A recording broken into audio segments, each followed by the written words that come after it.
নবী হওয়ার আগে বিশ্বনবীর ইবাদত ছিল চিন্তার ইবাদত। আমরা অনেকে মনে করি শুধু তাসবিহ পড়াই ইবাদত, জিকির করাই ইবাদত, শুধু কোরআন তেলাওয়াতই মনে হয় ইবাদত, শুধু কিয়ামুল লাইল করাই ইবাদত। কিন্তু বিশ্বনবীর সাহাবী যিনি ইসলাম আমাদের চেয়ে ঢের বেশি বুঝেছেন, তিনি বলেন আল্লাহর এই সৃষ্টি শৈলী, এই সৃষ্টি নৈপুণ্য নিয়ে 1 ঘন্টা চিন্তা করা, ক্রিটিক্যাল থিঙ্কিং করা, সারা রাত নফল তাহাজ্জুদের চেয়েও সেরা।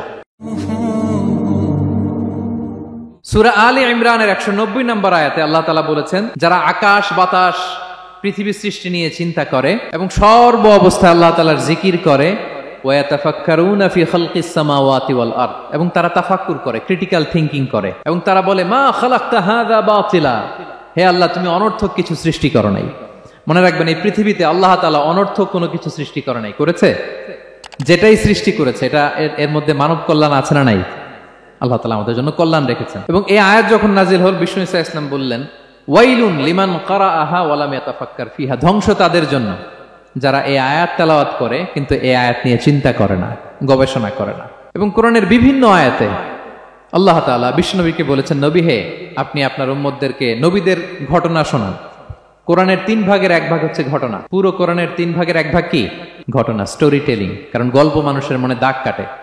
আল্লাহ তাআলা বলেছেন, ফাকুসুসিল কসাসা লাআল্লাহুম ইয়াতাফাক্কারুন, নবী হে আপনি তাদেরকে কিচ্ছা শোনান, ঘটনা শোনান, নবীদের কাহিনী শোনান, লাআল্লাহুম ইয়াতাফাক্কারুন, যাতে করে তারা ক্রিটিক্যাল থিঙ্কিং করে। তারা লূত আলাইহিস সালামের কওমের ঘটনা যখন শুনে যে আল্লাহ তাআলা আপসাইড ডাউন করে দিয়েছিলেন, তারা যখন কওমে আদের ঘটনা শুনে, কওমে সামুদের ঘটনা শুনে, তারা যেন চিন্তাশীল হয়। এবং বিশ্বনবীর সাহাবী আবু দারদা রাদিয়াল্লাহু তাআলা আনহু, উনি বলতেন, তাফাক্কুরু সাআতিন খায়রুন মিন কিয়ামিল লাইলা, 1 ঘন্টা কেউ যদি আল্লাহর সৃষ্টি নিয়ে চিন্তা করে, সেটা সারা রাত তাহাজ্জুদের সালাত অফার করার চেয়ে উত্তম।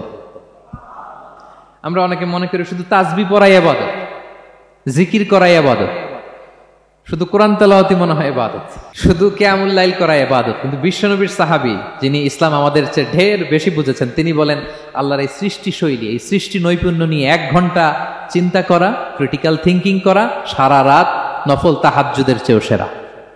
এবার বলেন, আমাদের চিন্তা করার দরকার আছে না নাই? ব্রেনটা খাটাবেন তো? এই যে যারা কনভার্টেড মুসলিম হয়, এরা কিন্তু অনেক চিন্তা ফিকির করে, নিজের সাথে নিজে বোঝাপড়া করে, ক্রিটিক্যাল থিঙ্কিং করে, তাদের অ্যানালজি কাজে লাগিয়ে, আল্লাহর দেয়া ব্রেনকে কাজে লাগিয়ে এরপরে শাহাদা পাঠ করে, এমনি এমনি না। এই যে কিছুদিন আগে আমেরিকান এক পপ স্টার কালেমা পড়ছে না? আপনি জানেন একটা ধর্ম চেঞ্জ করা, একটা ফেইথ চেঞ্জ করা, এটা কত বড় সিদ্ধান্ত? হ্যাঁ, বাপদাদার ধর্ম, বয়স 30-40, এতদিন যে ধর্ম মানলাম, এটাকে চেঞ্জ করে নতুন ধর্মে কনভার্ট হয়, এটা কত বড় সিদ্ধান্ত? Could you imagine that? It's not a joke. নিজের সাথে নিজের অনেক বোঝাপড়া করতে হয়, তারাই ক্রিটিক্যাল থিঙ্কিং করে। এবং বিষ্ণু ঈসা ইসলাম, উনি নবী হওয়ার আগেও এই চিন্তার ইবাদত করতেন।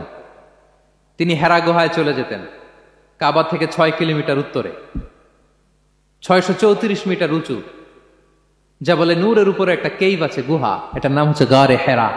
ওখানে বসে বসে তিনি এই চিন্তা করতেন। তার মানে নবী হওয়ার আগে বিশ্বনবীর ইবাদত ছিল চিন্তার ইবাদত। নবী হিসেবে অ্যাসাইন্ড হওয়ার আগে বিশ্বনবীর ইবাদত কি ছিল বলেন তো? নামাজ পড়া, কোরআন তেলাওয়াত করা। কোরআন তো নাজিলই হয় নাই, কোরআন তেলাওয়াত করবে কেমনে? তখন 6 মাস বসে বসে উনি ওখানে কি করেছেন বলেন? ধ্যানমগ্ন ছিলেন, তিনি চিন্তা করতেন। ওইটাই ছিল ওনার আধ্যাত্মিক শিক্ষায়তন। ওই নির্জন গুহার মধ্যে উনি যখন চিন্তায় মগ্ন ছিলেন, আল্লাহর সৃষ্টি শৈলী নিয়ে চিন্তা করতেন, ঠিক ওই মুহূর্তে, অন্তিম মুহূর্তে, ওই মাহেন্দ্রক্ষণে নাজিল হয়েছে ইকরা বিসমি রাব্বিকাল্লাযী খালাক, read in the name of your Lord who has created, পড়ো তোমার প্রভুর নামে যিনি তোমাকে সৃষ্টি করেছেন, শিক্ষা দিয়েছেন। তাহলে সম্মানিত সুধী, ইসলামের সূচনা হয়েছিল, এটা বলা যায় ফাইনালি, যে ইসলামের সূচনা হয়েছিল এই চিন্তার ইবাদতের মধ্য দিয়ে।